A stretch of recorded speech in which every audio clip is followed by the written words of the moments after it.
Hello, welcome to a new episode of a new podcast approaches. I'm Wonderful GoldenStar, the true wonderful boy in this podcast, here introducing a new episode with my very, very good partner in crime. Hey, this is CNG from the Datalyzers. Yes, welcome back to another new episode of a new podcast approaches. This one is a pretty exciting one as we have a pretty busy news week. But before we start the podcast, I want to give it off to. Hey everybody, it's SpaceKing Scott again. It's great to be back here yet again. I joked about how you guys kidnapped me initially, but starting to like it here. So I think this arrangement's good to go. But as he said, really busy news weeks, and we got a lot to unpack, which is gonna be cool. Yep, we got a lot. Especially with Mario. Let's go. Yeah, so basically what happened was a Mario Direct, that it was just a surprise that came out yesterday, Thursday. It was 16 minutes and 14 seconds long. A lot of cool stuff was announced. A lot of games, a lot of board games, and really cool stuff. So yeah, just March in general too. Yep. Yeah. And we learned that after March, Mario is no more. Oof. Yeah, that's the most contentious thing to talk about, obviously. Yeah. The Mario 35th Anniversary Collection, it's both exciting, like wildly exciting, but also impressively disappointing. Yeah, and here's the thing, they did it before as well with one other collection game. You can only play it for like a limited time. Yeah. Yeah, that's strange. Okay, I've been able to, I can, at least insofar as the physical copy only being available for a select period of time, I can understand that, because, it'd be kind of awkward to have a 35th anniversary product on sale by the 36th or 37th anniversary, right? That much I can understand. But removing the digital version, that's almost anti-consumer, honestly.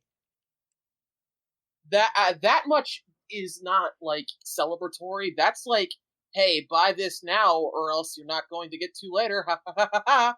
And one journalist pointed this out on Twitter, that this honestly has a little bit of a disturbing implication, just like, how strapped for cash many people are with the human malware going around. Like, is Nintendo saying, hey, you better buy this?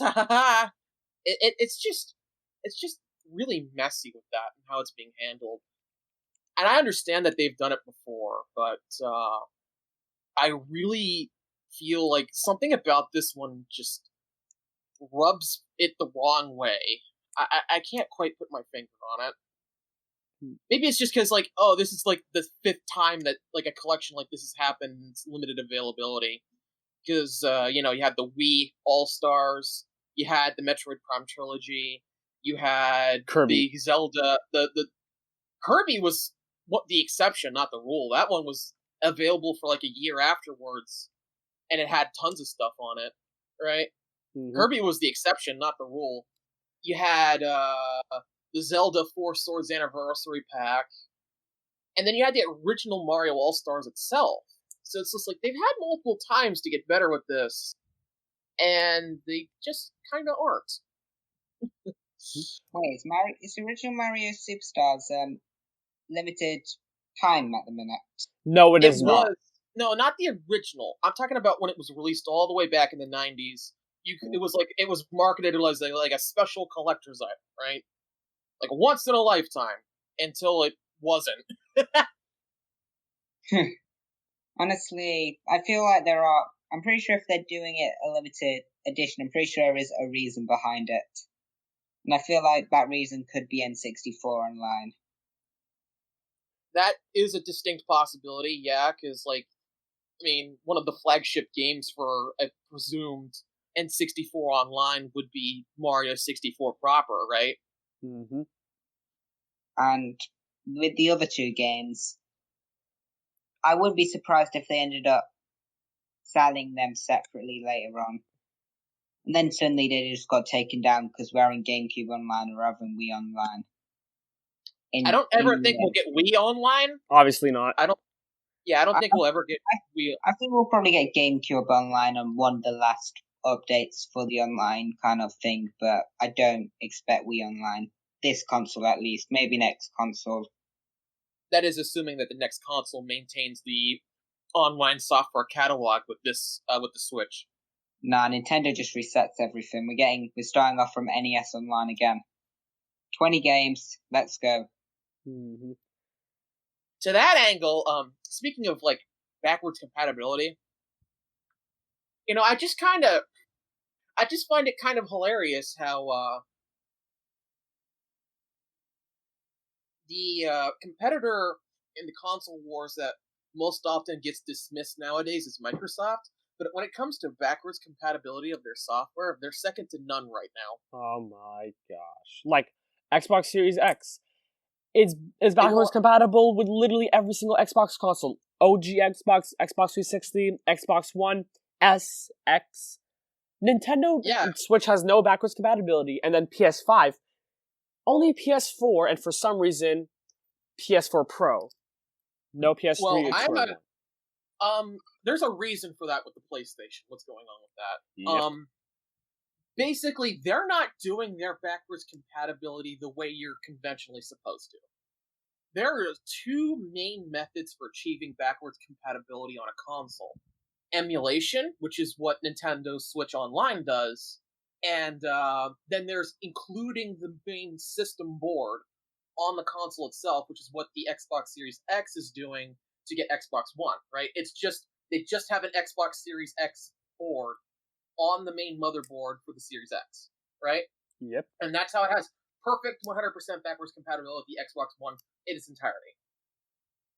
What Sony is doing with their shit is that they're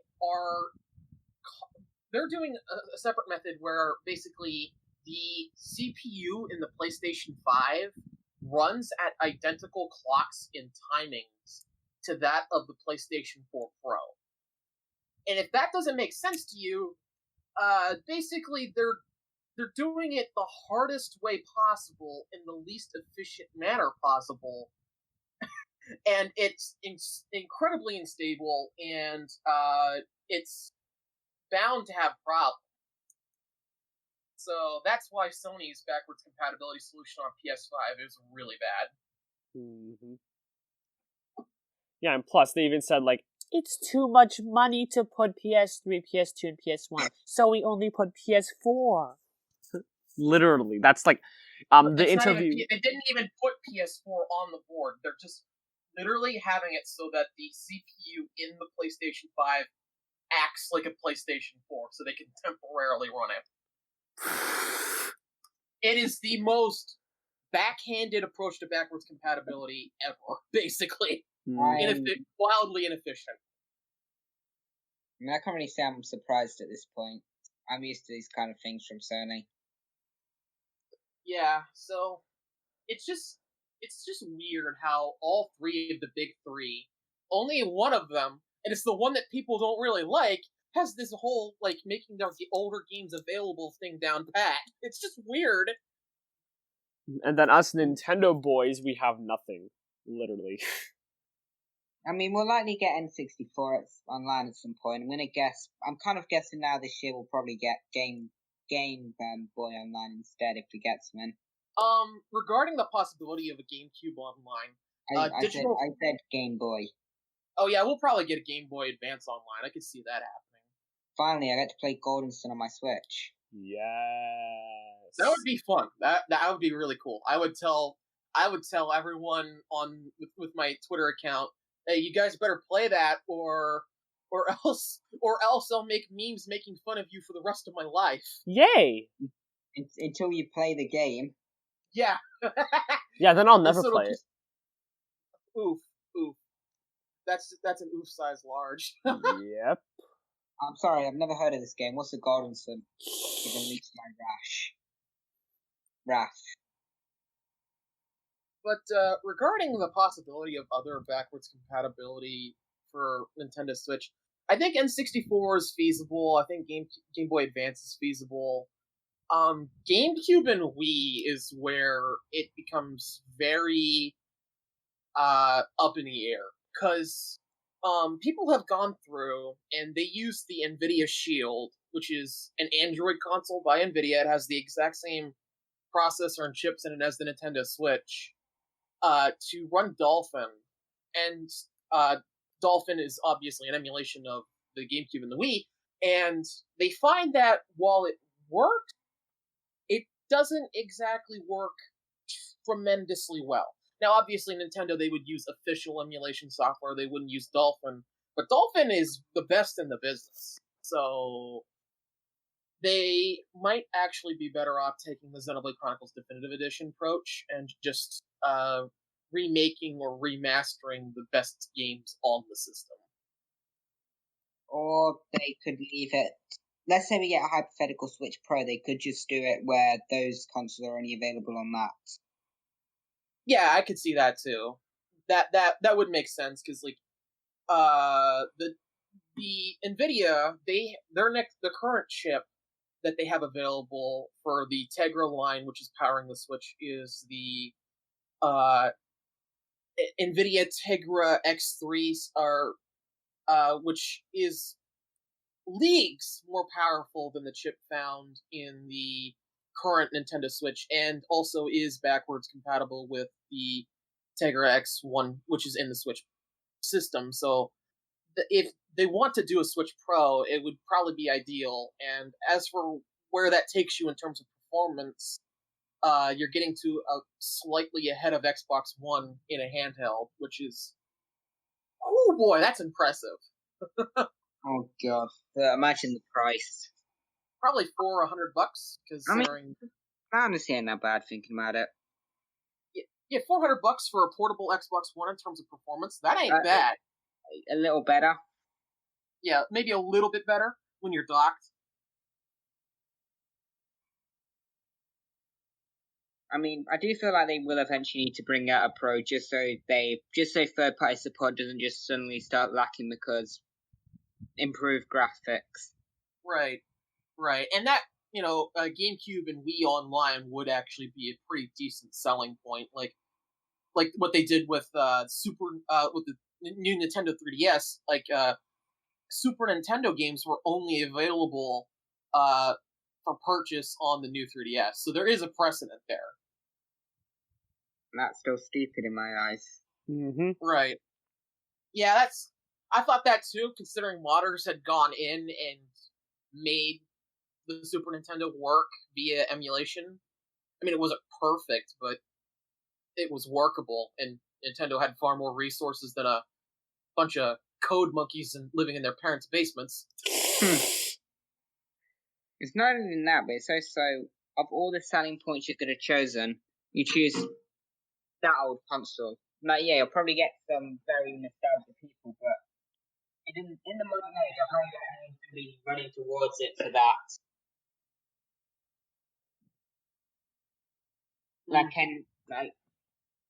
Like all the classic SNES games, I've played them. No. All I'll say is I think they're very overhyped. I mean, I like the Super Nintendo a lot.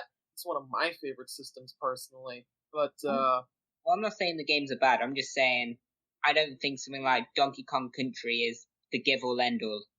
Right. I definitely agree there that, well, it's a pretty dang good system. It's not the Kingmaker. It's not what people make it out to be. Yep. I mean, something like, let's say if they said N64 would be on the new 3DS, which I feel like would probably be a lot more work, but I feel like that would be a huge selling point, because they're pretty big 3D games in everything considered. Mm-hmm. This whole talk about backwards compatibility just makes it hurt when I realize that Nintendo 3DS backwards compatibility solutions from Nintendo's probably 10 years away or more. because that's how. Because like it took an eternity for the DS to get something with the Wii U, right? Oh yeah, I can't wait for DS Online on the Wii U. Ugh, God.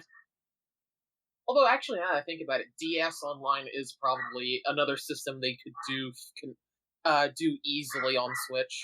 Yeah, plus it's like DS is handheld as well as a Switch, so yeah. Yeah. Oh my god, I would love to play what's it called? Mario 64 DS on the Switch. Just for the irony points? No, I genuinely think it's a better game than the original. Oh no, I'm talking about the irony points because of the fact that Nintendo has this big, souped-up collection, right? Of the three main 3D platforms. I say main in air quotes because it doesn't have 3D World and it doesn't have Galaxy 2. But what about 3D Land? That's my favorite. What the hell? I'm gonna take a page out of the Nintendo fanboy playbook and say that handheld games don't count. You better start running. No, I don't actually feel that. I played my 3DS hundreds of times more than my Wii U. I played my DS dozens of times more than my Wii. I actually get quite angry when you have the mentality from some Nintendo fans where they act like the handheld generation of systems never existed and they pretend that the Switch is some anomaly when no, they've been doing really high quality handhelds for a long time. You've just had your nose stuck up your consoles for all eternity. Honestly, 3D Land, I wouldn't say it's as good as 3D World if I had to be unbiased, so I do prefer 3D Land due to nostalgia. You know what? That's fair. I would have honestly killed to see, instead of plus Bowser's Fury, to see plus Mario Land. Even if they didn't soup up the graphics that much, I would have loved that. Oh, regarding that, okay, I guess that's a good segue right there. Super Mario 3D Land. We have the special edition. We have the new version of Super Mario 3D World coming to the Nintendo Switch, and it will be including seemingly a new campaign in the form of Bowser's Fury. And it appears, from the preview, it appears as though that the level design this time is going to be far more open and less restricted than that of Super Mario 3D World proper, which I find very exciting because I loved 3D World. It's easily like in my top 5 Wii U games, and for a little while it was my number 1 favorite. That was until I got around to playing Bayonetta 2, but that's beside the point. Basically, the big problem that people had with the game was that it was super duper linear. It was like obstacle courses, really well designed obstacle courses, but obstacle courses nonetheless. So, introducing a more open-ended component to the game is sure to do it a lot of work and a lot of goodwill for fans that were kind of put off by the original release. And also, GameXplain have pointed out that the game is actually just like the movement speed and the way the camera is handled. The game appears to be going somewhere around like just 20% faster in general. And that's weird, but also interesting, because it was a common complaint that the game was a bit on the slower side. There is some other stuff, because apparently the original game on Wii U was around 2 gigabytes, but the one on Switch is 5, meaning Bowser's Fury probably won't just be a small add-on. Absolutely not. I think it'll probably be multiple worlds, honestly. All I'm hoping for is a new character in it not to be bloody Toadette. Hopefully it is like Wario, Waluigi, maybe even Pauline. I would take anyone as long as it isn't Toadette. How about Pink Old Peach? Please no Pink Old Peach. I would take Pink Old Peach over bloody Toadette. I have a good feeling about the whatever additions they might make to 3D World, because I would say that it wasn't very common for Peach to be playable in mainline Mario games prior to 3D World. And that was a left field pick for a playable character in the original game. And as the unlockable character was Rosalina. That was completely crazy out of left field. That was like a selling point to me that you could play as Rosalina. So I feel confident in stating that the lineup won't be as generic as the new Super Mario Bros. Games. If they're adding characters, they're gonna be some relatively unexpected cuts, and I'm thankful for that. The only reason I'm kind of expecting Toadette is because, remember Super Mario Maker 2? Yeah. And in that player mode, and how 3D World was a theme? Yeah. And how bloody Toadette's there again. Well, I could see maybe they'll add Toadette, but I'm sure they'll probably add more than just one new character. Like, I think they'll probably add, honestly, 4 characters. Honestly, so, Toadette, Wario, Waluigi, Pauline, I'd be fine with that. I feel like if we do get another character, being unbiased here, it should be Yoshi, in my opinion. Oh, Yoshi! Oh my gosh, that'd be perfect. Yeah, I agree there. Yoshi probably should be playable. He's one of the most important characters in the Mario universe, and I mean, he was the first character you played as Mario in Mario 64 DS. So, yeah, they definitely should have Yoshi. Mm-hmm. With Toadette, I would personally I would like to see her in the game, but probably just an alt of Toad. What do you guys think about using extended Mario universe characters such as Wario wears a Wario, or like Donkey Kong? Oh, that'd be cool. Speaking of Donkey Kong, actually, do you guys know that next year is the 40th anniversary of the original Donkey Kong? Oh, great. We're gonna get oh god, that's a bloody lot of anniversaries next year. Yeah, I feel confident in stating we'll probably get the next mainline Donkey Kong next year. Or how about this? A 3D version of Donkey Kong. Important question. Will Candy Kong return? I don't know. I don't know. Will the Donkey Kong Country show come back? Okay, being honest, if we do get another Donkey Kong, I feel like King K. Rool will likely finally make his return. Oh, absolutely. There's no way he wouldn't. Especially since he's in Smash and he came back. He is integral to the communal perception of the Donkey Kong brand now, and especially after Smash. Honestly, I don't feel like he would have returned if it wasn't for Smash, but considering he's in Smash, I feel like that's enough to finally bring him back in the main Donkey Kong line. If not Smash, Mario Super Sluggers 2008 on the Wii. He was a playable character, and Critters as well, with a lot of Donkey Kong characters, like Donkey Kong, Diddy Kong, where Nintendo cared about King K. Rool. Yep, Candy Kong, Funky Kong. It's mind-blowing to me. It's mind-blowing to me that it's been 6 years since the last mainline Donkey Kong game. Oh my god. Tropical Freeze was in 2014. I feel old. Yeah. I remember when that game came out. I went to go buy it day one. Yeah, but what about the deluxe port? That's a new game, right?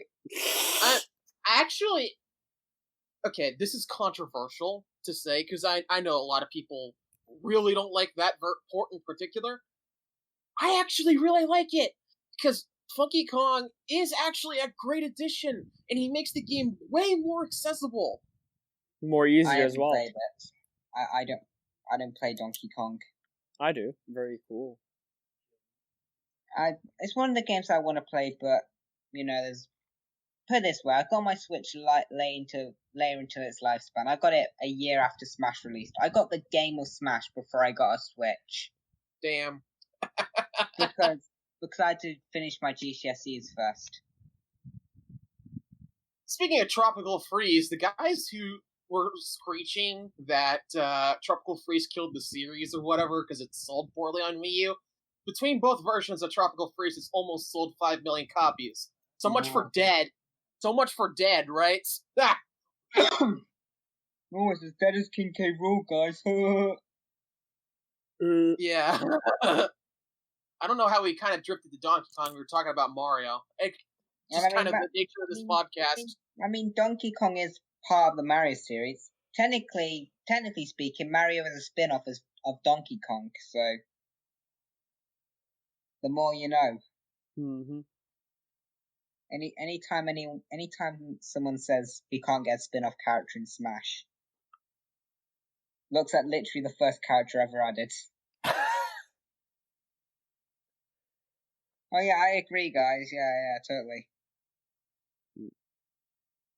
Yeah, but I think we should get back on topics like Mario and stuff because we're sort of sidetracking. Super Mario 3D All-Stars, Mario Sunshine is not going to have any GameCube support. I can live with that. Yeah, I can get over that, because, like, I'm sure that modders will fix it in a matter of hours. Oh no. Here's the thing. Like, there is GameCube support, but the thing is, your GameCube controller, it's not going to play like how it was played in Super Mario Sunshine. It's still going to be classified as a wired controller. Well, I don't care. I'm just going to play with the GameCube controller anyways, and Nintendo's just going to have to live with it. Me too. I don't care because I'm not a boomer, so I'm not attached to the GameCube controller. Wait, were you just a Wii child then? Yeah, I'm gonna be plugging up my Wiimotes. You know what I mean? Not to play Mario Galaxy. I'm gonna have to get that motion control for that. Nah, but in all seriousness, if I get the collection, which I am getting a physical copy. I went to the GameStop yesterday to pre-order my own copy, and there was like 4 people there, and apparently the guy who was ringing up at the counter said that he had ringed up 40 pre-orders that day, and the day wasn't even half over. So yeah, this is gonna. We talked about Animal Crossing sales numbers a few weeks back. This is gonna make that look like child's play, or at least initially, like before the deadline hits. Right, it's gonna go crazy. Honestly, if the deadline wasn't there, I wouldn't be surprised if this became one of the Switch's biggest sold games. Yeah, but I have a question for that. But even without that, I think that this is probably going to sell an easy 10 million copies. Ooh. Yeah, but I'm gonna. Galaxy 2, how could Nintendo? They get enough. Let us ask the big question: will it surpass Smash Ultimate? No. No, it's not gonna. It took Smash Ultimate almost 2 years to hit the numbers that it's at, and it had DLC support, and it had the entire fighting game community's hype behind it, and it had an entire year of marketing in the lead up. And it had literally everyone. Yeah, it had every character in the series history, so that previous fans that had basically no excuse to complain. And had Isaac as an assist trophy, a great selling point. Ugh. But there was even with the dumb things in Ultimate, I think we can, like, looking at the whole package, we can sort of universally agree that Ultimate is just mind-bogglingly humongous, and it kind of earned that position. I think that 3D All-Stars is humongous, absolutely, but I don't think that it's going to hit those kind of numbers. That's why I say 10 million, not 20 million, right? Plus, I mean, you're talking about, like, the limited time. That's gonna massively damage the game's long-term commercial potential. Honestly, if it wasn't limited time, I could see it being Ultimate, but it's limited time, so I don't think it has a chance. Right. That's my logic, basically. But the big question is, will it beat Mario Kart 8 Deluxe? Well, if it can't beat Smash Ultimate, then it certainly can't beat Mario Kart 8 Deluxe, which is, if I'm not badly mistaken, Mario Kart 8 Deluxe is the best-selling racing game of all time now. Like, including, like, wildly huge stuff. I'm looking this up. I'm pretty sure that is the case. That it's the best-selling racer ever now. I think it is. I think it's the best-selling racing video games. Speaking of which, we got Mario Kart 9 revealed. They're going to the Skylander format, where you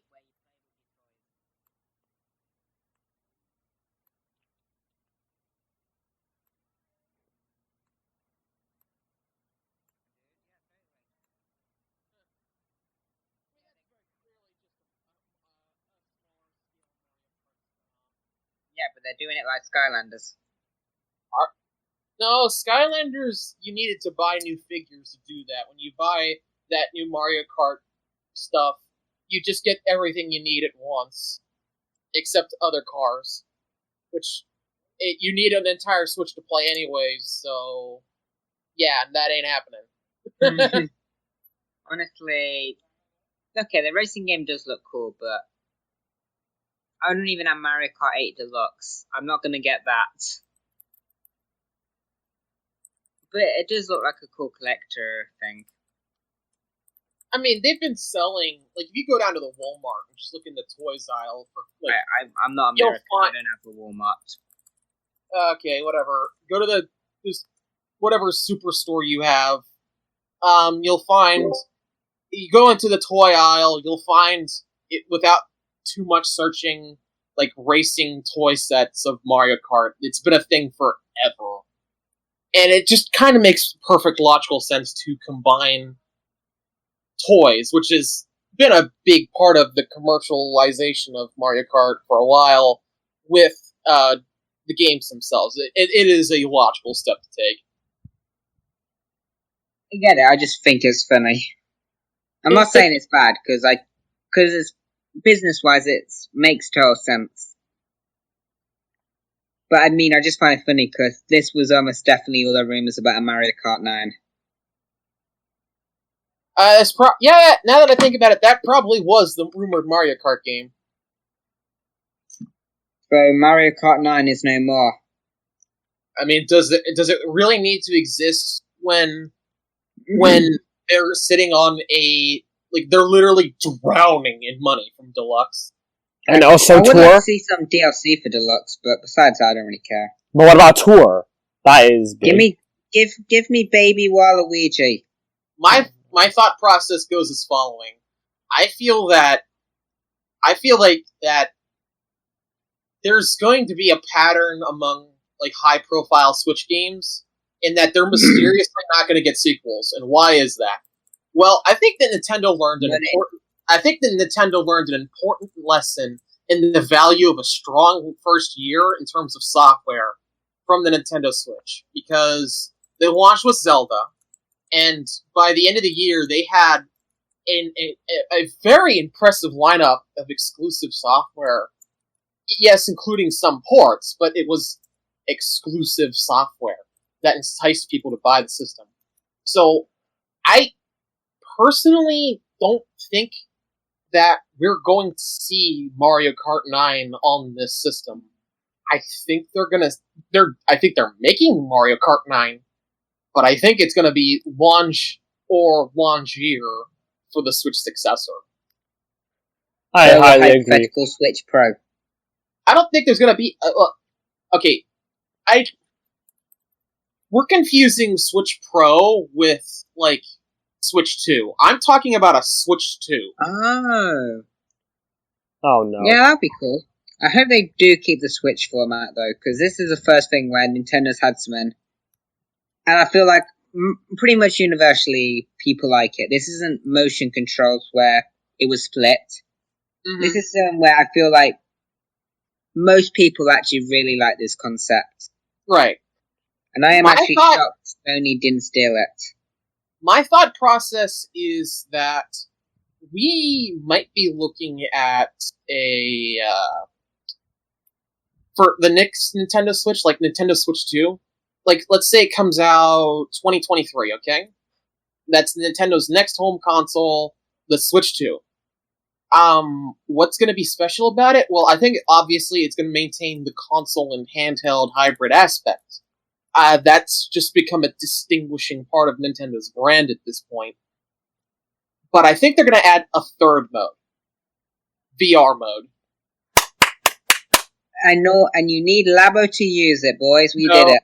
No, it's in the box. In the box itself, it's just going to include the headset stuff, right? At that point, I would also say have something AR based at that point, just so you can have all bases covered. Maybe, but I feel like AR can still be accomplished through stuff like Joy-Con controllers and stuff. So maybe, just make it the all-inclusive gaming device, the Switch successor. And to that angle, I think that Metroid Prime 4, it's been in development hell, right? I've always felt that if Metroid Prime 4 is going to happen relatively, it doesn't happen within like the next year or two. It's probably going to be this generation's Breath of the Wild, a game that ends up on this system and the next. And it could have a VR mode for the third VR, because like it's a first person shooter, it just loans itself to VR tremendously well. But you bring that Nintendo level of quality and professionalism to VR, and suddenly VR has its first true killer app, right? I mean, we had Half-Life Alyx this year, but we haven't had something that truly drew mass attention. So that's how I've always felt that we could set up next generation. That would actually be really good, because at that point, Nintendo, besides maybe AR, Nintendo's practically got all the 4 key gaming markets in hand. 3 of the 4. I do feel like they actually had plans for that in this generation, but you could bring up a point that they're saving it now for the next generation.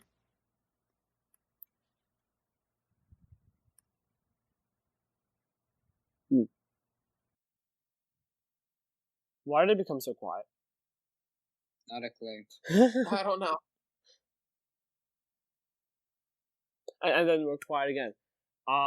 So Yay, Super Mario Collection. Hooray. Oh my gosh, Super Mario.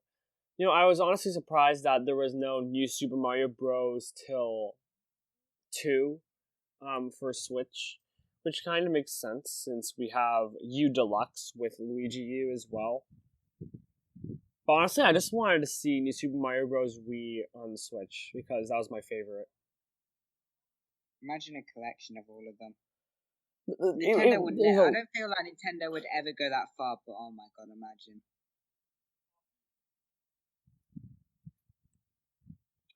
Like, there were some rumors I heard that said that there might be a new Super Mario Brothers one, but yeah, I am not exactly sure. Yeah, Yeah. What else what other Mario stuff were there? I forgot what other Mario stuff. Oh yeah, Mario 35. That was weird. It was weird because like it was confirmed that it was made by the same people who made. I had to deafen out for a second. That's fine. Right.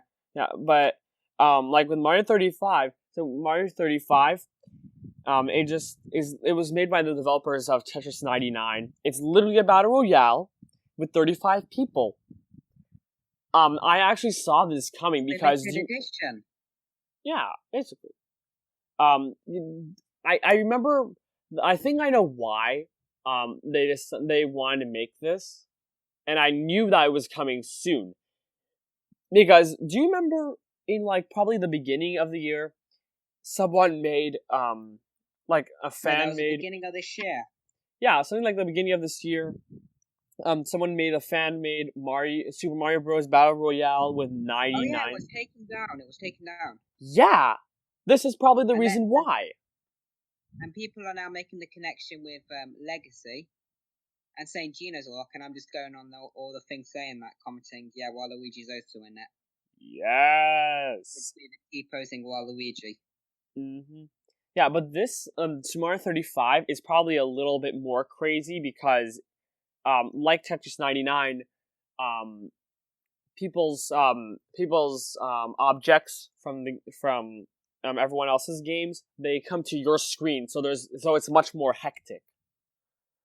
Unlike the 99 one, the only difference is that there were 99 people, so it made it more hectic. But this one has 35, but the screen is more hectic with a lot of items. So yeah,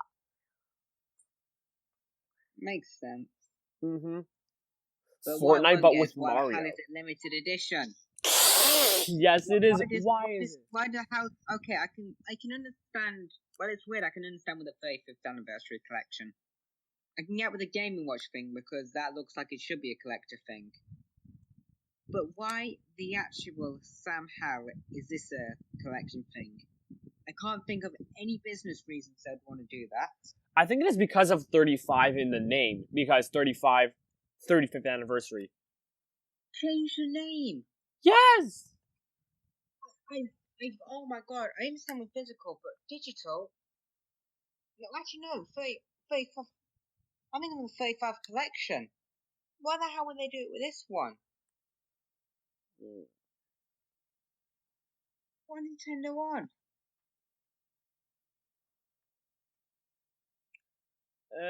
How about 99? So it's just gonna be Mario Royale. I feel like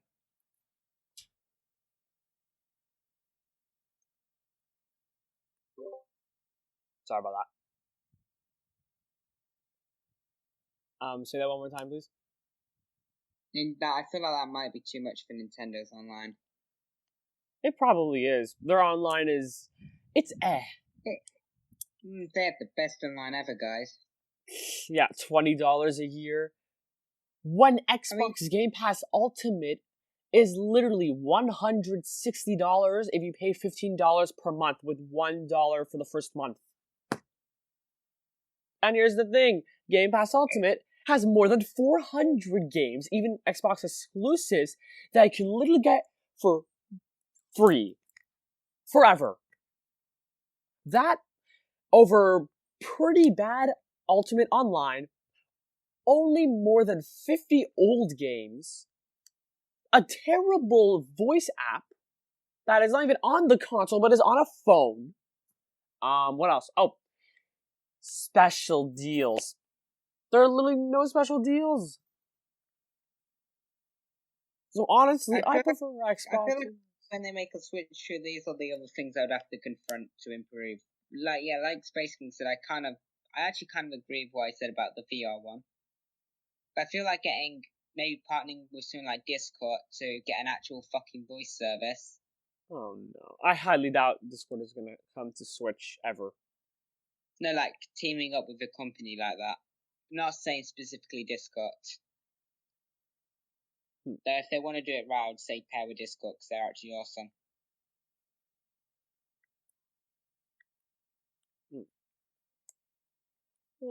I just wish that online would be much better. Just like Xbox Game Pass, you can get Switch games like AAA Switch games for free for like just at least $15 a month.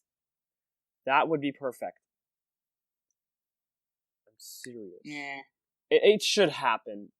Really, like I think PlayStation and Nintendo, they should learn from Xbox Game Pass. Okay, so £15 a month, but keep in mind the fact that you're paying $20 a year with Nintendo, to be fair. Right, but still, the problem is pretty bad online, only 50 online old games, no special deals, and a phone app that is not even on the console itself. So if you want to talk to people, you need to do it on a phone. What's more is that if you close the app, or if you turn off your phone while the app is still there, you're going to get disconnected. Unlike Discord on a phone. There's a lot of issues, but I'm saying the fact that in total you're paying £1.66p a month. Okay, that's fine. If you buy the year variant, you're paying that. And if they do the game, I feel like if they had N64 or Game Boy online, I feel like then it'll probably be. I feel like then it's going to be hard to deny it's worth it. Yeah. But I do feel like they desperately need to start their online. Maybe get some servers. But at least with the big games like Smash and Mario Maker 2, Splatoon. Yeah, those ones. Yeah, just do the whole exclusively thing for from Xbox Game Pass, but on Switch, but with way fewer games, like 10 or 20 each year. I feel like they had it right with something where they added games monthly. That was something where I'd say they should have stuck with that. Yeah, like with Xbox Game Pass, they bring I think like 3 to 5 games each month. If you do the math, 12 times 3 is 36, so you get 36 a year. With Switch, it's just 5 from online. And then there are, and I guess you can make the obvious agreement that there are very few trials for games, like the full game. Like ARMS had one, Splatoon had one. Pokken, okay. And still, that was just for a week. Xbox Game Pass for years. Man, I wish Xbox Game Pass could just be on Switch, but it's never happening. It was deconfirmed by IGN Daily Fix on Snapchat. Let's go. I mean, it could happen at some point, just won't happen at the minute. You know, actually, speaking about like a Game Pass sort of thing, the Mario 35th anniversary thing, it feels like Disney Vault. Just like Disney Vault. Like, you only can play these amazing, cool games, but only for a limited time. Just like Nintendo Switch Online with games that are only for a week. It's that terrible. What are you doing, Nintendo? Are you just doing it for the money? I mean, any company's doing it for the money. Makes sense, but still, it's just... If you're going to be a passionate game company, you should care about your fans. Maybe not as much as money, or at least as much as money, but still, you should at least care about them. You have to remember Nintendo is still a business at the prime. Of course. Yeah, they need to make money. That's what a business is. And clearly, they care about their fans. Otherwise, we wouldn't have gone to like Super Smash Bros. Ultimate. Oh, gosh. But at the end of the day, you have to remember the fact that, let's say they cared more about their fans, that would bleed money in. They'd inevitably get bought by something like, I don't know, Sony. Oh, no. Yeah, but their tactics were very smart. Like with Super Mario 3D All-Star, you can only like buy the game for a certain time, so that makes much more people try to get it first. Other than if you keep it forever, less people are going to buy it at launch or something like that. So it was a very smart tactic. A bit scummy, but it makes sense. Mm-hmm. I kind of feel like it would have been best. I feel like there is a reason to it. Like I said, I feel like it. Hello, I'm back. Hello. Welcome back. What did I miss? A lot. We were just talking about how Xbox Game Pass is superior to Switch Online. That's fair. I mean, it's superior, but if you buy it for a year on Switch, you are paying around £1.66p a month. And then £12 a month for Xbox Game Pass Ultimate. Game Pass is definitely better. I'm not going to deny it. I'm not going to try and argue Switch Online's better because that's a dumb stance to take. Yep, which is why I said before, Sony and Nintendo should take Xbox's example. Well, I mean, Xbox isn't really doing the best in the console market, to be fair. You know, they're kind of doing the worst. The better question, though, is does Nintendo even have the technical infrastructure to emulate Game Pass? No, but here's the thing. It was already confirmed by IGN Daily Fix on Snapchat. I watched the whole thing, so it's never coming. And still, most likely not, because it has like more than 400 games. Maybe if there's a Switch 2, then maybe that could be something I'll bring up with them, but this time, not happening, I'm sorry. Yeah, but still, Phil Spencer said on IGN Daily Fix on Snapchat, he said, like, We are not planning any consoles for Xbox Game Pass because it is only for Xbox. We never even thought of bringing it to other consoles. So I mean, I swear there was something like an interview. They said it was in consideration, but they were shut down. Or am I misremembering that? That was only with Nintendo, not with Sony, not with Social Boy consoles. Yeah, well, if there was a console they'll take to, it would be Nintendo, because why the hell would they take it to Sony? No offense to Sony, but Nintendo and Microsoft are basically stomping on them. They have been at the minute. Mm-hmm. And then there's little PlayStation all along. It took Sony a few good months to finally let people play with their Fortnite accounts on different consoles. Not crossplay at that. Just play them on different consoles. Yeah. Oh my gosh. I actually remember that E3 2018 when Fortnite was announced for Switch. Literally, PlayStation did not let crossplay happen with Switch, even though Xbox did. And then, like, so many months later, not even a year, they just let it. I feel like that is just so their image wasn't screwed up too much before they announced PS5. Mm-hmm. I really feel like give it a year or two if PS5 gets big, they're just going to pull the same shit again. And then then maybe 3 years before it starts again, just casually, oh, we never did that, guys. We're pulling back.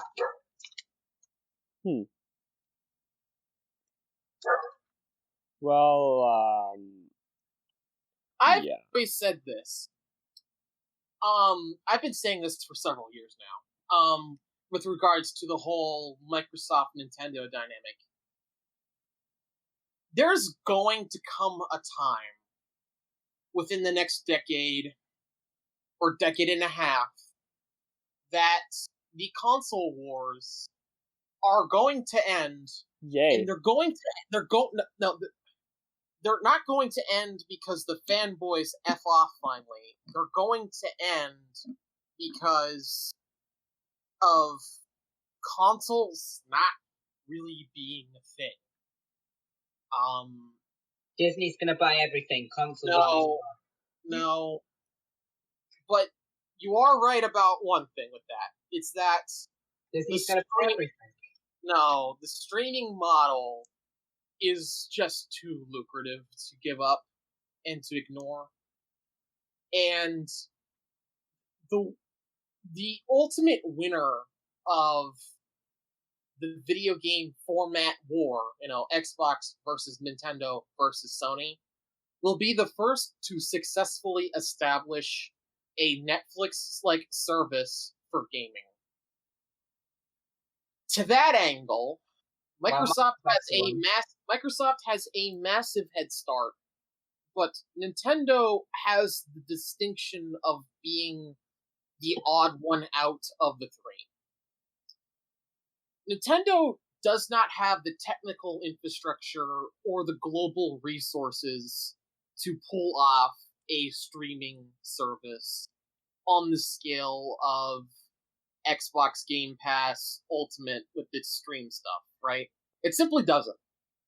And because of that, Nintendo has an important role to play when it comes to the future of gaming.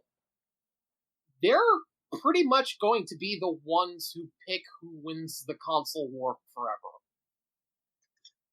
Because they're going to have to sign on with somebody to distribute their games. They don't have the resources, the technical infrastructure to pull off a streaming service. Sony and Microsoft do. They're going to have to sign on with someone. And that someone is the person that will most likely win and keep winning forever. And I think that's the reason, at least in part, that we see Microsoft keep throwing Nintendo bones. Like, the enemy of my enemy is my friend. They want to work with Nintendo because if 15 years down the road consoles aren't a thing anymore, and all there is PlayStation Network Stream and Xbox Game Pass Ultimate, and Nintendo picks Xbox over Sony as the place to distribute their games, they win. It's game over. Because then you have Microsoft's own output plus Nintendo's output, and it's just impossible to compete with. There is one slight thing to that, though, and that is Nintendo's kind of marketing strategies when it comes to consoles. Like, they don't really tend to go off power, they tend to go off new concepts, and that is one of the things that do make me think if any company was to stay in the video game market with consoles, it would be them. Because I counter that statement with a statement by Miyamoto in 2014. Miyamoto was asked, "How long do you think that how long do you think consoles will last?" He said that he was pretty sure that they had a finite time to exist, and while he was personally confident that Nintendo would stay with them for a while, it's very clear that the era of physical media and consoles will be ending within our lifetimes. Hello. Go ahead. Sorry about that, guys. We had a cutout. So chopping two pieces of recordings together. Yeah, and I'm the one that's recording right now, just because I have the tools and stuff to edit stuff right here. So yeah. Although if you hear a buzzing noise, it's my fan. It's very hot in my part of the country, so. But I will do my best to edit that out. When we were we were talking about the future of the console industry, right? Yeah. Yep. I remember that I was in the middle of just talking about how Miyamoto basically was talking about at one point about like how they want to stay with the console platform for a while, but eventually they're going to get to a point where it's just not feasible anymore. And I think that everybody in the games industry knows that. And but to that angle, we should probably move into more news stuff. Netflix, but with games. Disney Plus. Did we talk about the new Mario Kart game in the last part? Yeah, we did. Okay. We did. Okay. Did we talk about how extensively did we talk about 3D World? Extensively, yes, we did. We Okay. talked a little. Okay. And also Mario 35. I think we talked a bit about Mario 35, but not a lot, and we didn't talk about Game & Watch Mario. Oh. Yeah, we didn't talk about Game & Watch Mario, did we? Well, Game & Watch. basically, it's the best way to tell the time. Ah! Yeah. Because you get to play games while you check it. Mm-hmm. With 3 games in it, which is the Mario version of Ball, Super Mario Bros., and Super Mario Bros. The Lost Levels, which is the Japanese version of Super Mario Bros. 2, not the American version. I might get it if it has the other Game & Watch games, but with a Mario palette. But honestly, the only game that was shown that I'm desperate to get are Mario 35, 3D World, which I'll probably just put on the wait list, and obviously the 3D collection. There's basically the only game out of the 3 I've actually played is Galaxy, and I never got far into Galaxy, so I'm basically getting free games for 60 quid, which I haven't played before. You've never played the 3D Mario games? I played Galaxy, but not a lot. Never touched Sunshine because, well, I'm an uncultured Zoomer. And I played the remake of Mario 64, but never touched the original.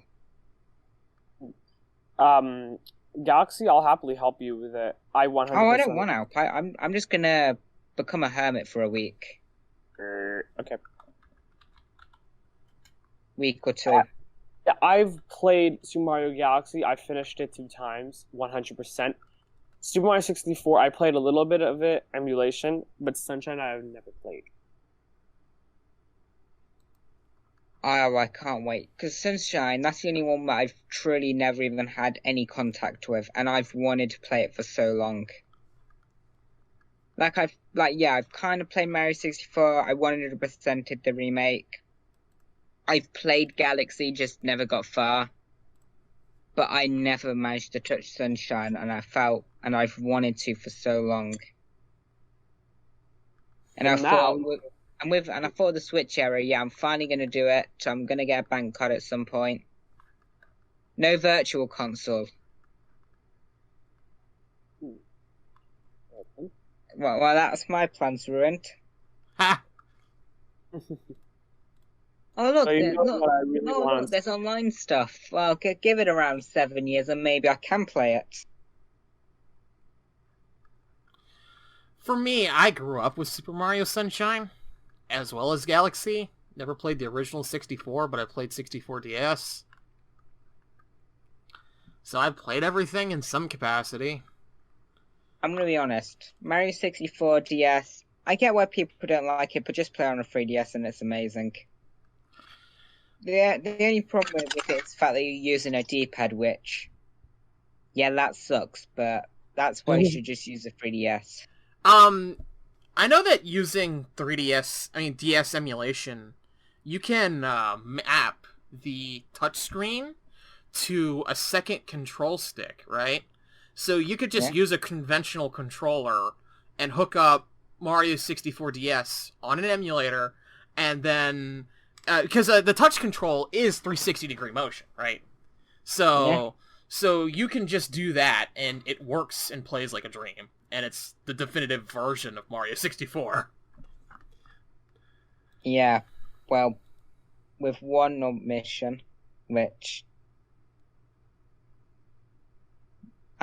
just give me a minute in respect of literal months of me trying to unlock Waluigi in Mario 64 DS. Yeah. I do kind of feel disappointed in the fact that so many people hate Mario 64 DS. I do feel like it's the kind of game that was unfairly judged as the time has gone by. Yeah. And even by Nintendo themselves, because, it's obvious which version they went with. I get why they went with the original, because you need that nostalgia.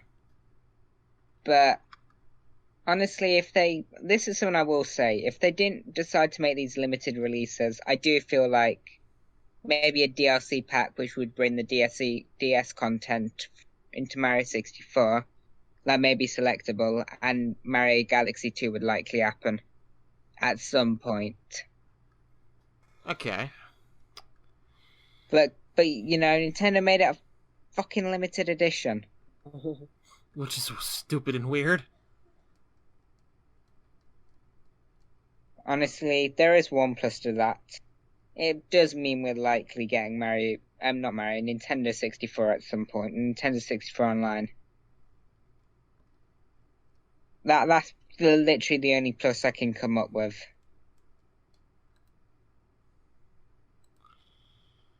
But I hope it happens. That'll be fun. Yeah, I feel the same. Because I want to play the original Paper Mario as well. Mm-hmm.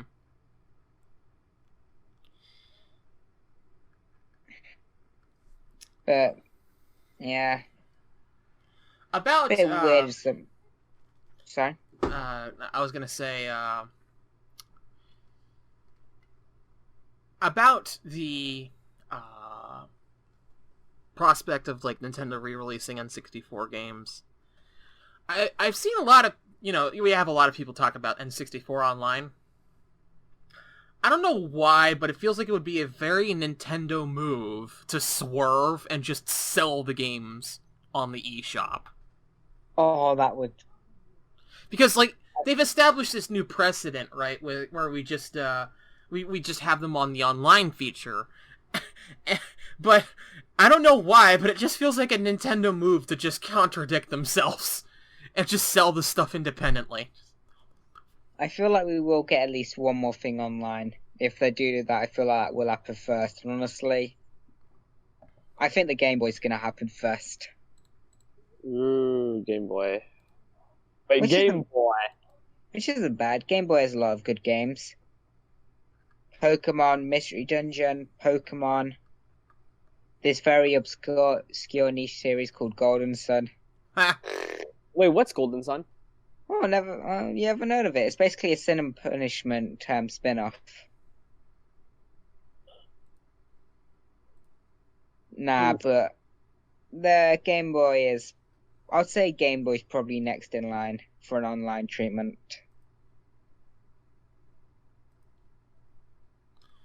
You guys want to? If you guys want to continue with this format, if you guys want to swerve away from talking about Mario to talking about train wrecks, because that was the other thing we were talking about in the preview, right? Yeah. So Madden 21. Do you guys know what happened to that game? Oh my! What's Madden? Madden is basically FIFA, but for football. FIFA is football. Here in the land of the UK, where we have tea and crumpets, mate. Oh yes, I remember. You call soccer football, so rugby. It's basically look, FIFA but rugby. Look, the UK's right, okay? You guys call French fries potato chips. We call them chips. We don't call them potato chips. Yeah, in Hebrew they call...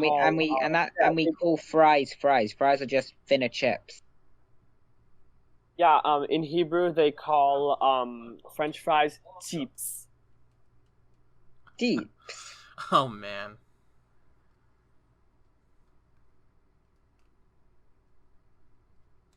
So it's basically just FIFA but rugby. Anyways. Does EA make it? Yes. So it's dead on arrival, but that's beside the point. This one is amazingly awful. This one has a user score on Metacritic of, get this, 0.2. Let me guess. Something WWE related. What do you mean? Is it a WWE game that has 0.2? No.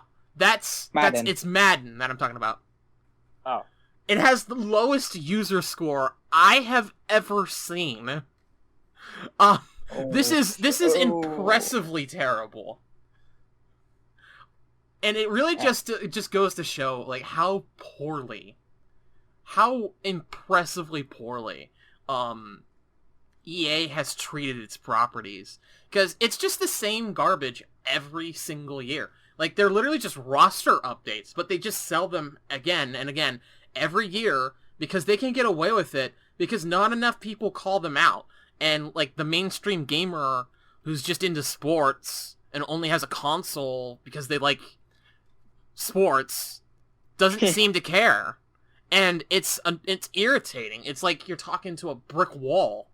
So it's really disheartening to know that you can sell actual trash in the video game industry and get away with it.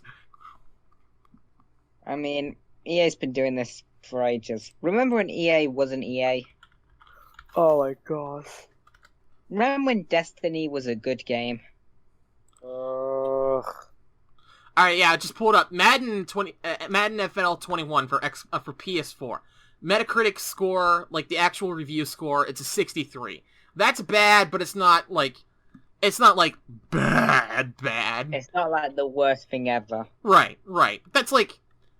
It's about as terrible as your average Sonic game, okay? Anyways, so we get to the user score. 0.2. Crying in Sonic Link. There is only 24 positive reviews in the entire user review section. Only 24. Time to leave a positive review. No. And then there are people saying, like, I made an account to give this game a 0. That's how trash it is. Holy crap. I want to see how people would react if I made an account just to leave it a 10. Oh. Whatever the perfect score is. Mhm.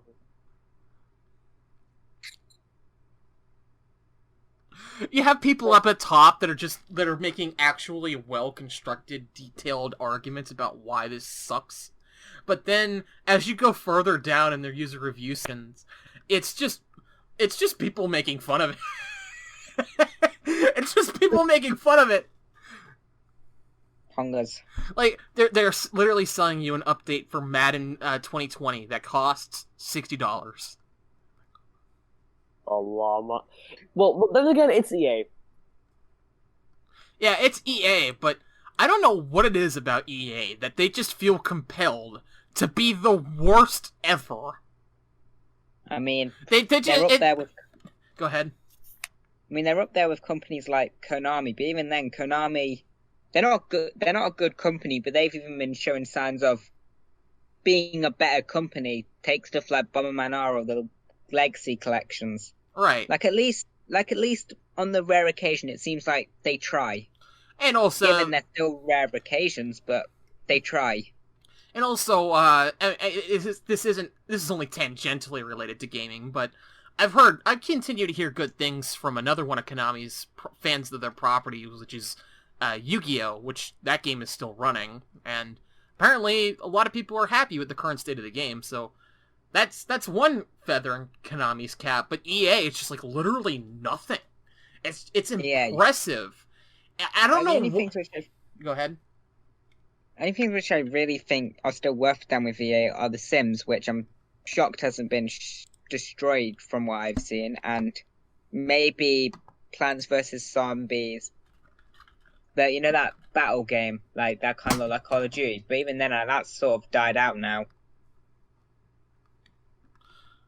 From what I've personally seen, I don't play either of the games. The last Sims release was in 2014. That series died. That hurts. Yeah, that series is dead. Why must you do this, EA? Why would you let such an innocent game die like that? It's just typical EA. They just buy companies and then just destroy them. That's how they operate. They The Reaper of Gaming. Yeah. You know, I'm gonna say this, okay, and do you guys remember Ronaldinho Soccer? Whomst? You know the Ronaldo soccer game? Yeah, so basically, it's much better than FIFA. I'm serious. It's much better than EA's terrible FIFA franchise for a number of reasons. One, no updates. Two, it was a really big meme. Three, there are a lot of other... it was much cheaper for a lot of other reasons that I forgot.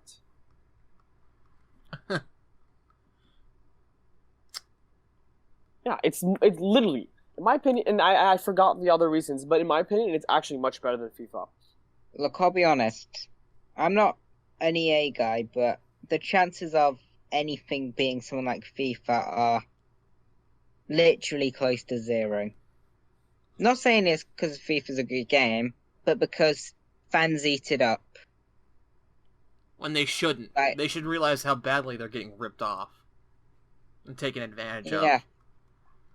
Like, EA,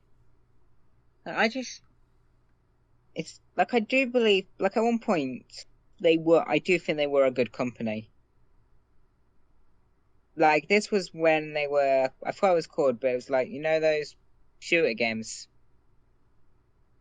I forgot what they're called, but those were kind of Mass Effect, that's it. There were a time where EA actually made quality games. Mm-hmm. But then they realised, oh shit, we can just sell FIFA, we can just sell Madden, we can just sell sports games and make bank. I mean, and then fans just kept eating up. The one time when they actually when fans just stopped teeing up was with loot boxes, and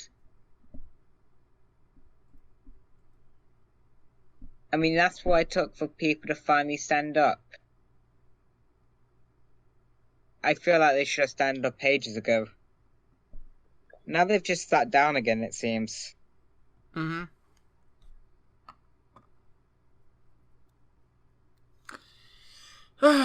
It's just kind of depressing that that's the kind of direction that the industry's ended up in as of late. EA's gonna make the best streaming service, just you watch. No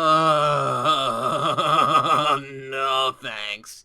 No thanks. They're still gonna be scummy, they're just gonna have the best streaming service.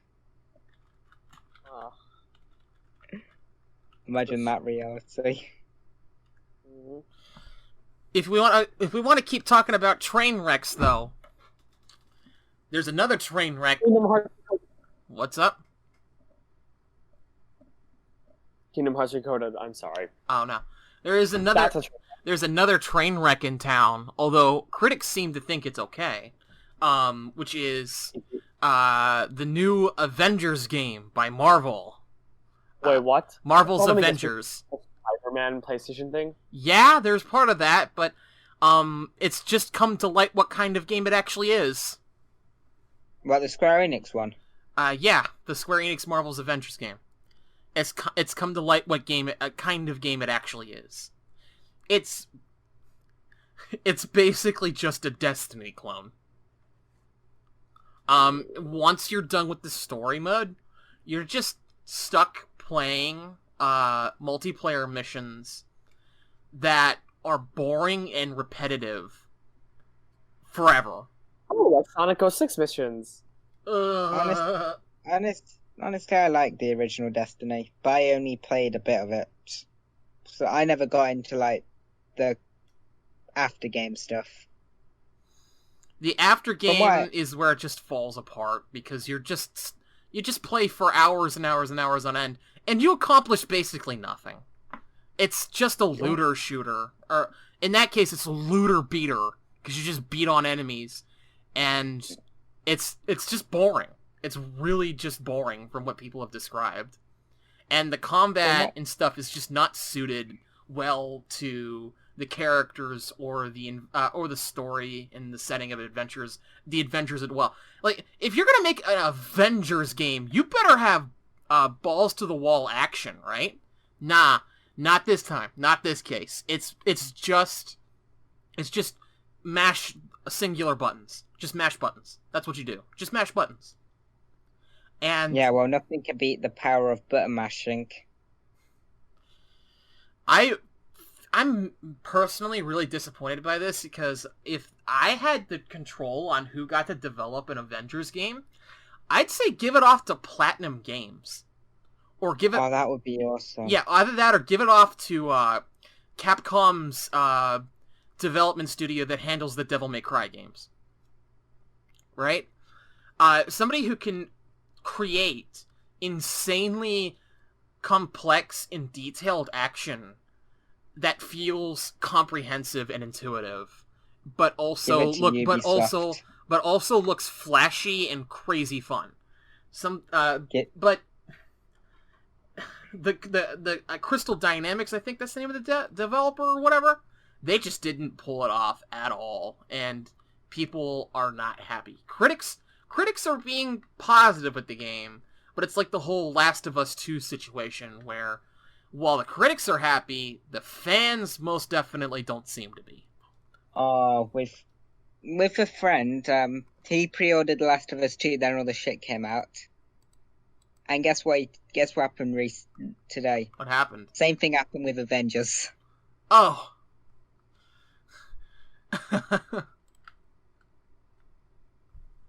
So we just fell into that hole 2 times in a row. Man, that sucks for that guy. Wow. Well, let's make it a perfect 3, guys. No, learn your lesson. Don't pre-order games. I mean, I would only say pre-order it if you have 100%. Well, maybe not 100, 90%. Okay, the reviews have gone down some. Okay, I checked this up this morning. What the average score was, according to Metacritic. In the morning, it was 82. Okay? That's actually pretty decent, all things considered, but it's just gone down. And right now on Metacritic, 72. It's gone down 10 points in 6 or 7 hours. Oh, And it's probably going to go down further. And the weirdest part, the single weirdest part about what's going on with this game, is that the game was technically out September the 1st, but they held the review embargo until today. They didn't have faith that the game would be good, so they held back the reviews. Oh. That's just a scummy thing to do. And it reflects in the user score, which is a lot less generous, with a 5.8.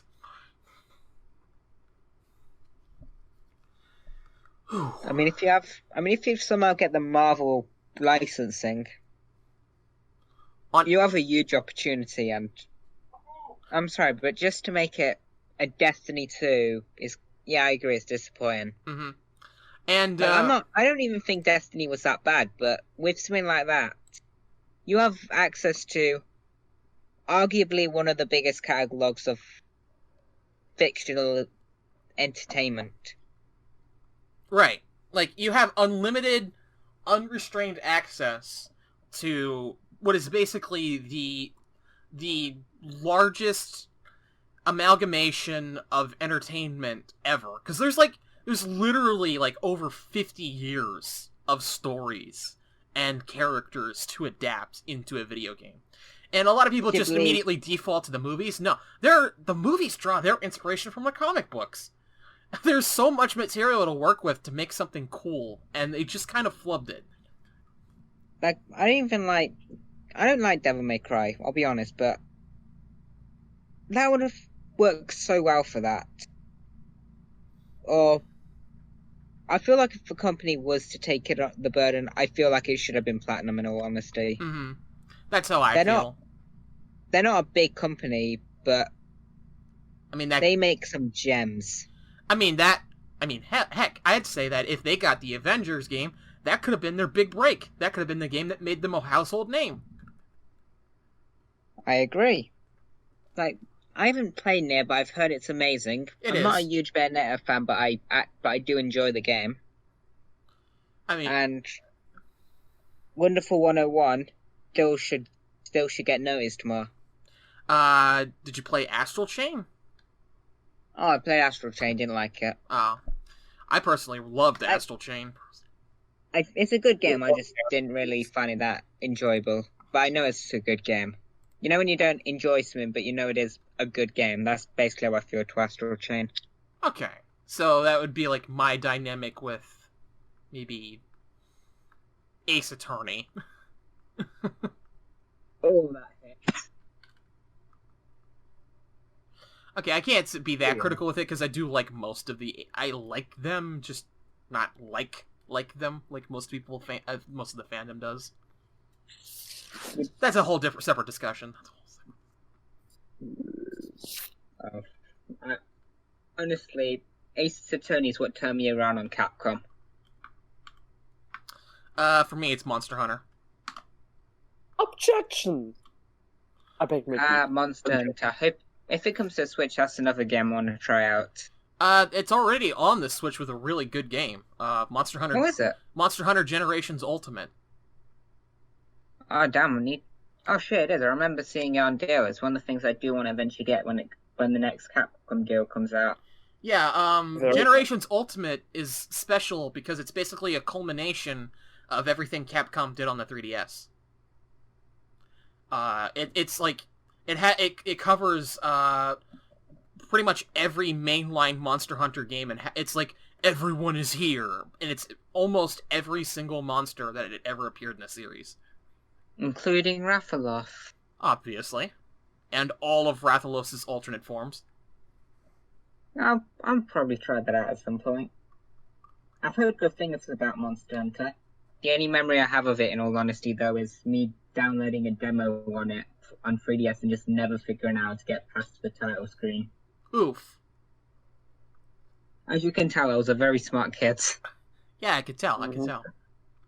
Yeah. On Xbox One, the reviews are even worse for the This Avengers game.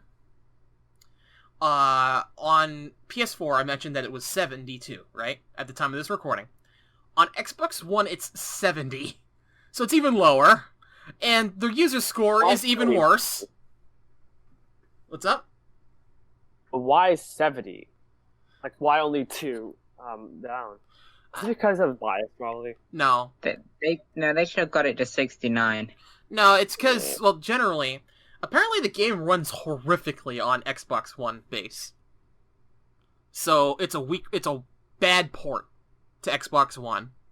But the user I want to see what the Buy when it comes to Game Pass. What? You'll buy it when it comes to Game Pass? Oh, okay. I want to try it out. I have Xbox Space and I have Game Pass Ultimate, which has Xbox Live Gold as well, so yeah. Honestly, I really want to see it come to Switch just to see the reviews. Okay, this game can't run basically well at all on the original Xbox One. It has no hope of running correctly on the Nintendo Switch. Oh, 1 frame per second, guys. This is an amazing port. Get it now, $60. Yeah. The user score on the Xbox One version is just relentless. It has a 3.8 average score. A 3.8. Oh. That is terrifying. Game of the Year potential, boys. Yes.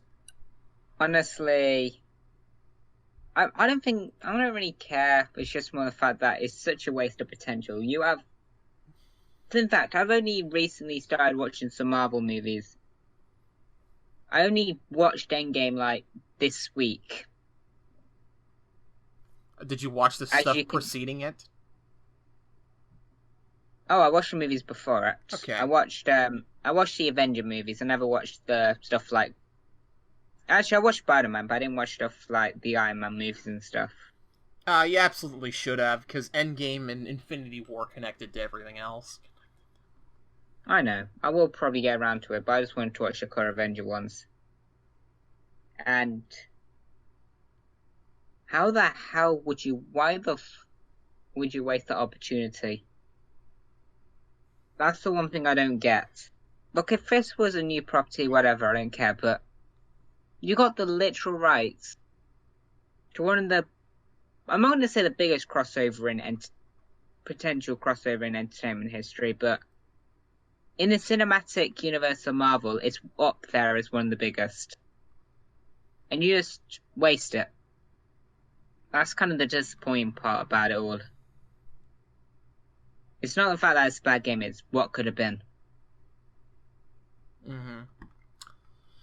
Alright, so we talked about Mario's news, and we also talked about 2 train wrecks in the recent time of gaming. Is there anything else we should discuss here, though?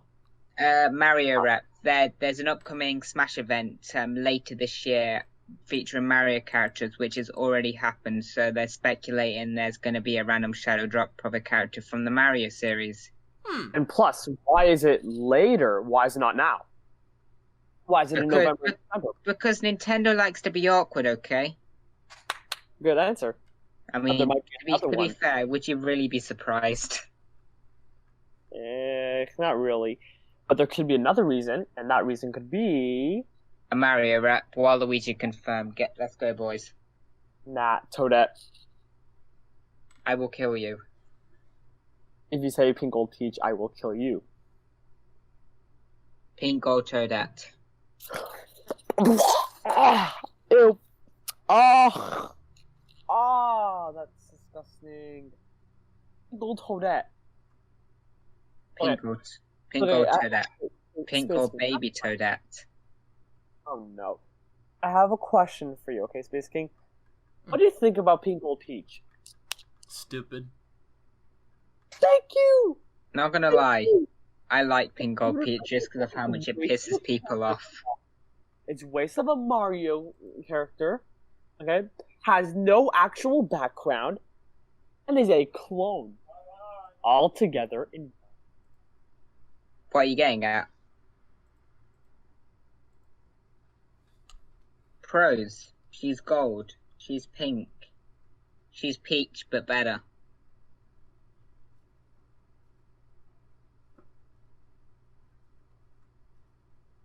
Once again, it is so quiet. Yeah,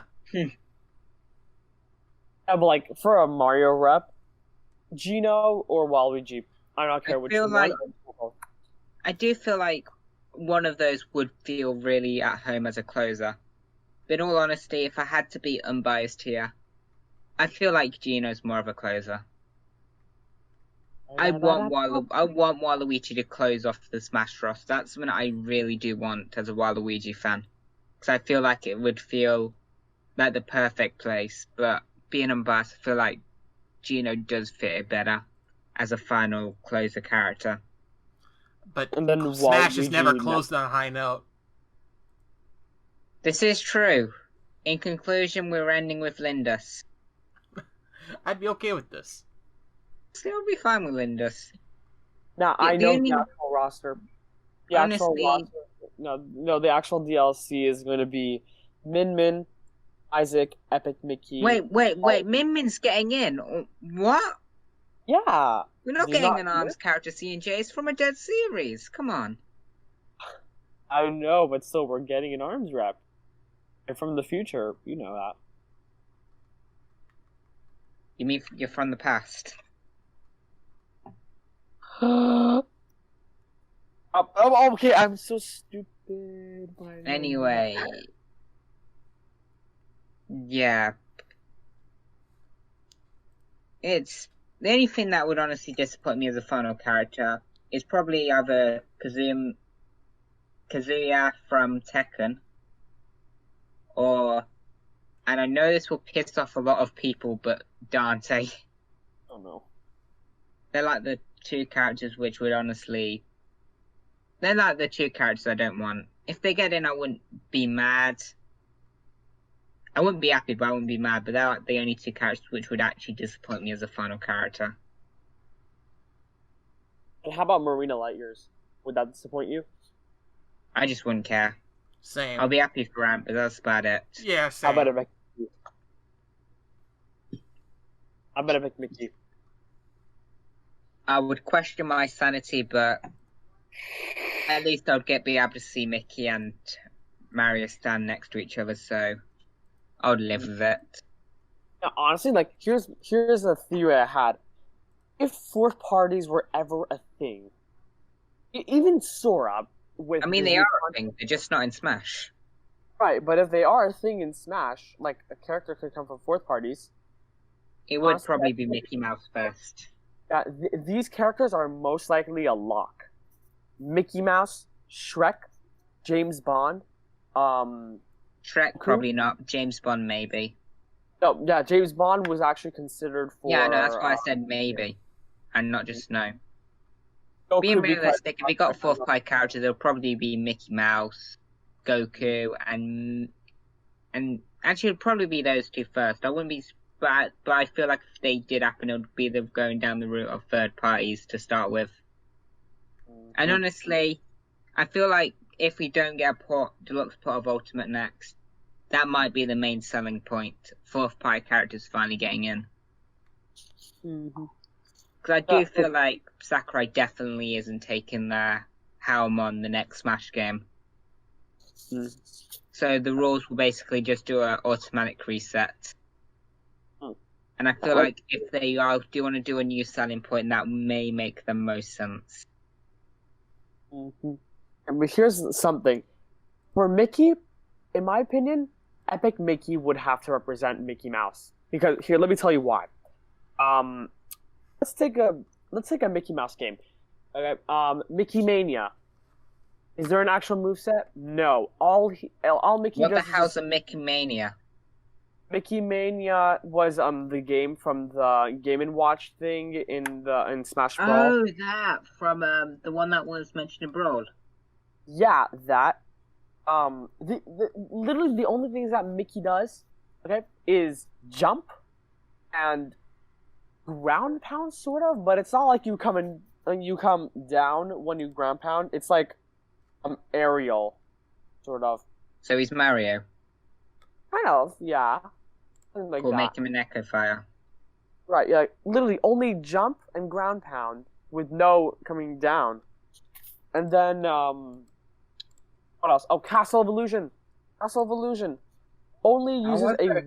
That's the only weapon he uses. A wand. Only for making a rainbow road so we can get to, to the Queen from Snow White's palace. And also that's the same thing. Jump and ground pound. Let's see. Oh, I have another one. Epic Mickey. What does he use? He uses a paintbrush. He has paint and thinner. Oh my god, it's Bowser Jr. Oh no. Bowser Jr., something like that, yes, but paint and thinner. You can paint stuff, restore things. Oh my god, it's a great time because Mario Sunshine's coming out. It's in the 35th anniversary collection, boys. Epic Mickey confirmed. Yep. Oh, and I have another thing. Spinning as well. I can literally make a whole move set. I'll happily make a whole move set for Epic Mickey. I gotta go deaf for just a second again. Yeah, from the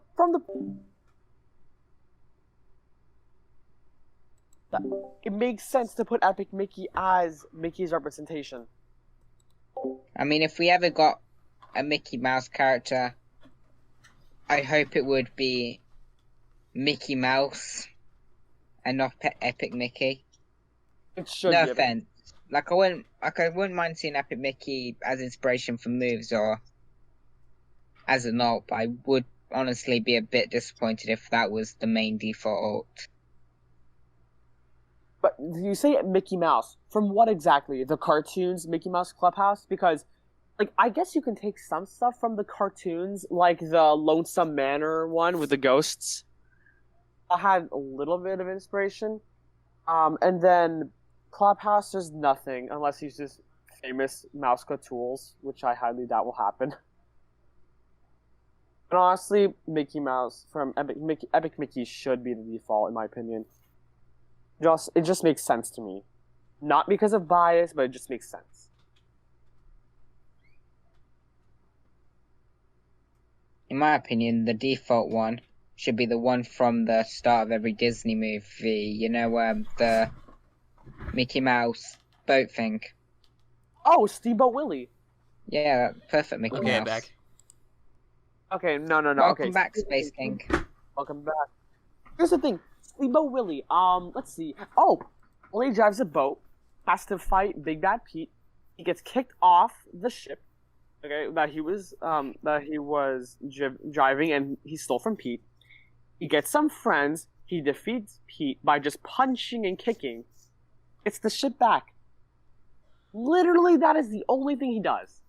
I thought I just thought he sat there and whistled. I said it should be the default design. I never said it should be the moveset inspiration. Well, actually, the Steamboat Willie, the actual costume, it was in Epic Mickey 2. You could buy it for, like, I think 300 cloth or something like that. So, yeah. Anyway, Mario character. Waluigi or Gino. Possibly Gino next. Waluigi later. If it was up to me, I would honestly like to see a double reveal. I don't think it'll happen, but imagine that. I'll happily imagine. But being realistic, I'm gonna have to guess Waluigi here. So Gino, I think's a possibility if that theory's right.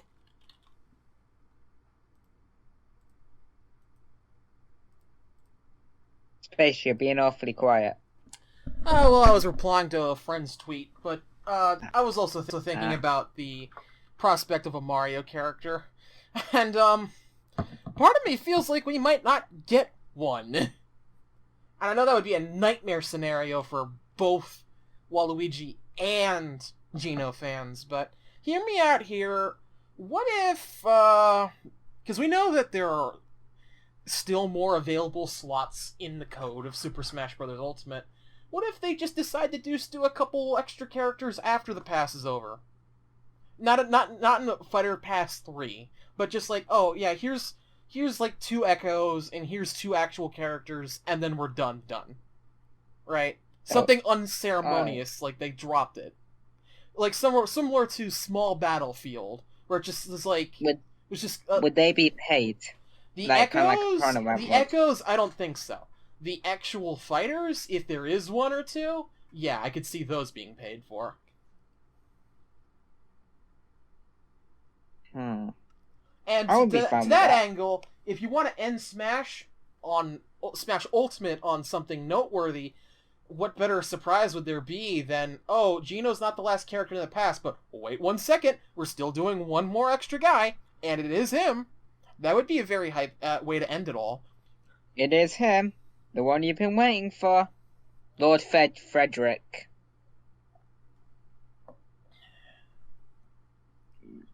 I would cry if that happened out of frustration.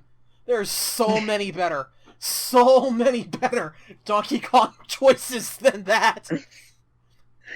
Dixie Kong, Funky Kong, Cranky Kong. Come on, dude. Kitty Kong. I would unironically take Kitty Kong way faster than Lord Frederick. That's right. As you know, he's been one of the most requested characters since Ultimate. That's right. Lord Frederick's here. Don't worry, he isn't the only one. We have 1 more character to add. He is truly golden. The Tikis as well, from Donkey Kong Country Returns. We heard you wanted more Donkey Kong representation, so take it.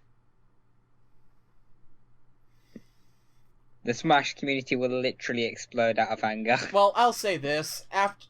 When we get to 4 Donkey Kong characters, I'll be perfectly fine. Especially if it's Dixie. Like, at that point, I feel like, okay, I'm happy with the DK representation.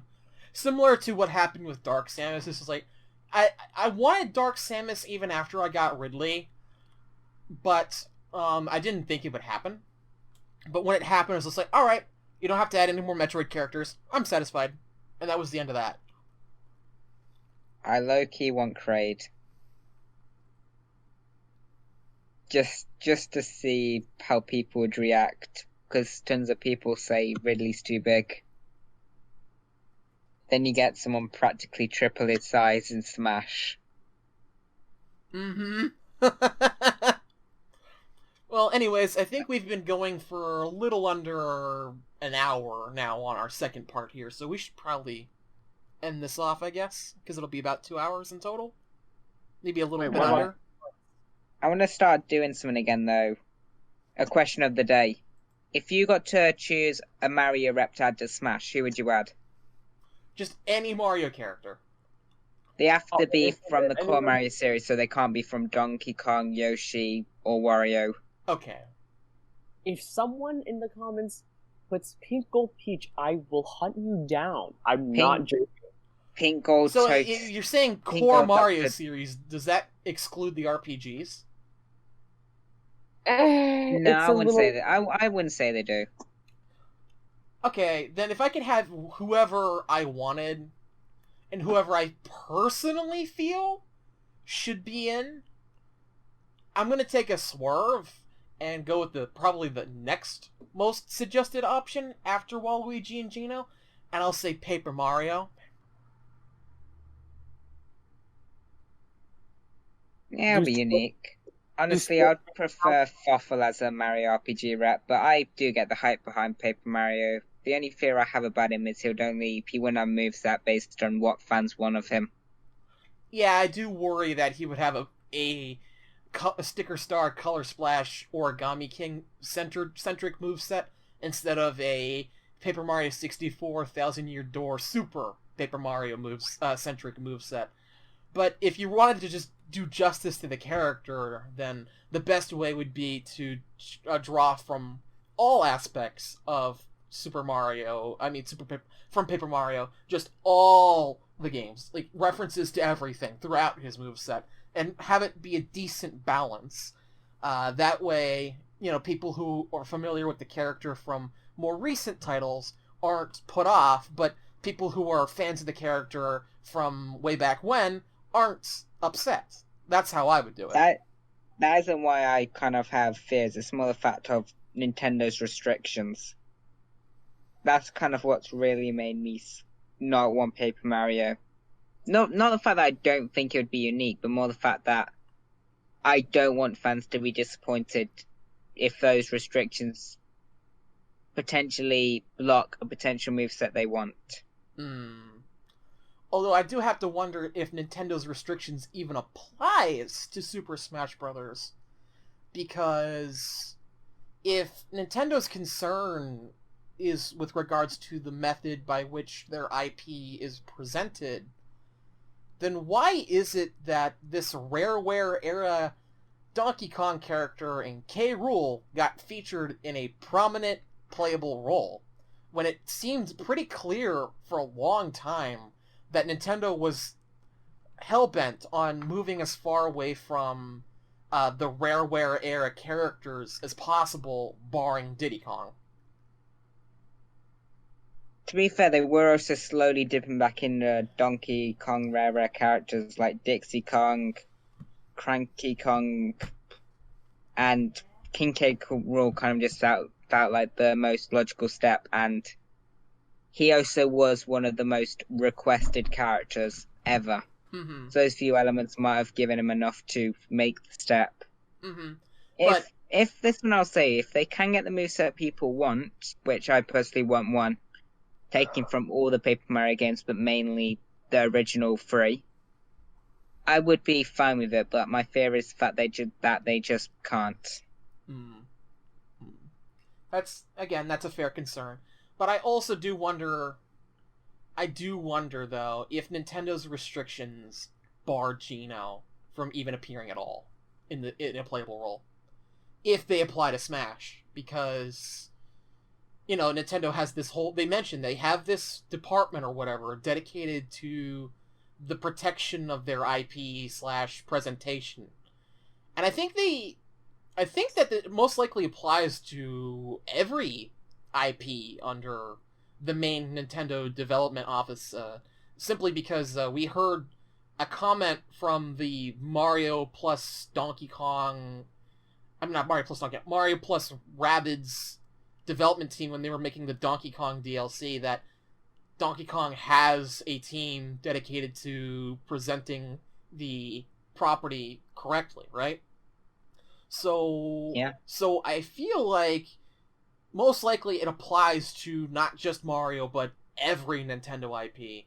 And if that's the case, what sort of restrictions are we operating under? Does this bar Geno? Does this bar Waluigi? Simply because Waluigi's never been in a main Mario game, right? And by the way, I consider that a massive disservice to Waluigi.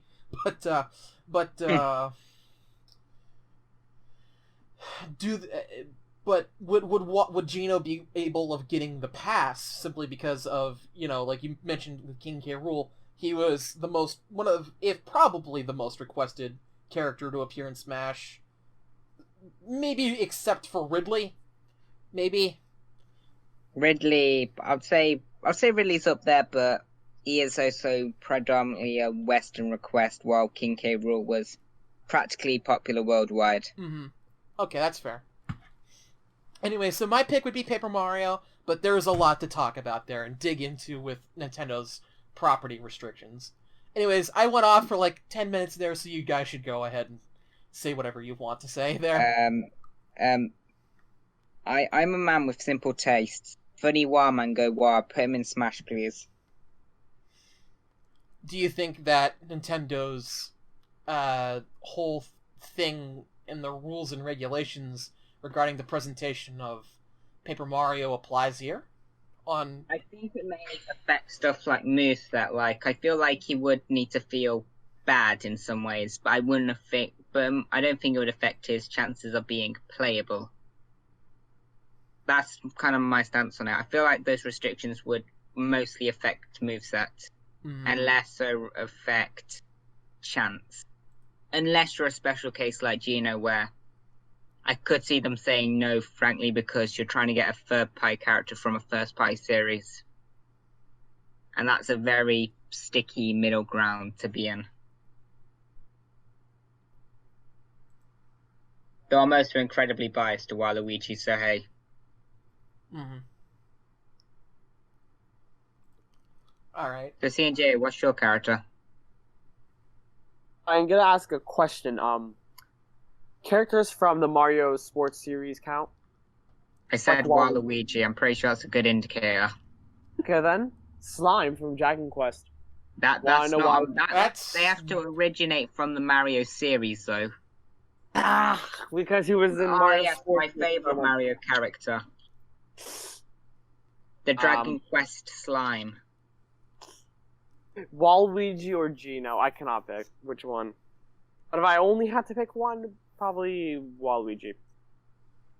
Based. Okay. Well, that was a decently meaty discussion over potential Mario rips at the end of that. I have talked about Mario for almost 2 hours today now. I think I can stop talking about Mario now for the next 6 months. And now Mario rep casually gets confirmed. I'm back in there. Oh boy. Alright. Anything we want to say before we close off? Yeah, why are there so many Xehanorts? Why are there so many Xehanort's going to be in Xehanorts? Smash. They're prepping themselves because Xehanort's going to be in Smash, and he's going to have, and every else going to be a different Xehanort. Okay, no, I'm sorry, but I'm gonna say this. Watch how when Sora joins Smash, if he does, the Spear Ball will only be Xehanort. It's Sora. It's Sora. Nomura Xehanort. would find a way to make Sora's appearance in Smash canon. That's why it hasn't happened yet, is simply because Nomura has to find a way to logically justify it. Like Disney's pushing for it, Square Enix is pushing it, and he's just there like, wait, I need to find a way to make this canon. Excuse me! And we have no more Xehanorts anymore. I guess you can count Ienzo maybe, but we literally don't have any Xehanorts anymore in Kingdom Hearts Melody of Memory. And then he's just gonna be there like, wait, we'll make a Xehanort boss, and we'll make that a canonical tie-in to the next Kingdom Hearts. No. And we'll make that Xehanort called Smash Xehanort. Oh, We'll make that part of the stop duel where we have rights to that surrender. We'll also try and get the rights to Mario, so we can see him in the crossover in that world. Oh no! Stop it! And in the world, it'll be called Smash World, and we'll see characters like Sonic. Smash World sounds slightly suggestive. Smash World is already a thing. The mobile part of the online app. And then we'll go. In that world, we'll also see Wreck-It Ralph because we're in an app. Logically. Yeah, Wreck-It Ralph is already in Kingdom Hearts 3 as I think a link. Oh boy! Yeah, All right. This has clearly gone off the wall, so we should probably call it here. And then for Sora's Final Smash, he reveals he is Xehanort. Yeah, we'll make that canon. Oh man! Actually, he kind of is. Can I explain? Let me explain.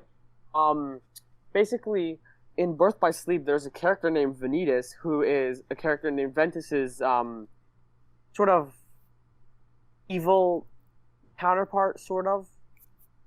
Is god that. His appearance literally looks like Sora, like his face, like when you take off his mask, he looks just like Sora. Because Ventus's heart was trapped in Sora's heart after Ventus was defeated, and only Aqua could save Ventus. So yeah, they kind of so Vanitas and Sora kind of are the same person, and Vanitas is also a Xehanort form. It's Kira Xehanort. It's Kira Xehanort. Literally every character in Kingdom Hearts is Xehanort. Good. Like, give me a random character. Wait, hold on. They're gonna. So if Sora gets into Smash, that's gonna be canon. Does that mean everyone in Smash is Xehanort? Oh, stop it! I hate my life. Isaac from Goldenson is officially going to be Xehanort. Oh. Oh my god! Yes. Stop it. Epic. And every single spirit in Smash would connect to their own universes, meaning everyone from, let's say, Shovel Knight, for example, is Xehanort. Oh man, this has stopped being terrible and turned into art. Perfect. That's what we want. Anyways, Master of Masters, is that Xehanort as well? Oh. Yes. Anyway, before we give SpaceKing a tumor from all these Xehanorts, I feel like we should end the video before we cause a mental breakdown. Yes. Okay. Thank you for joining us for a new episode of a new podcast approaches. It's been a very good one. I'm going to go pass out in my bed soon, so see you next time. I'm going to try and hook up a live stream. But I don't know if I'm tired. I don't know. I'll be in my prison and talk to you about Xehanort the whole time. Oh no. Oh yes. I also have to edit this. Hey, want to talk about Xehanort? I also have to edit this out, so that's going to be a fun evening. Mm-hmm. So I guess we'll see you all later. Thank you. Bye. Bye. Ah!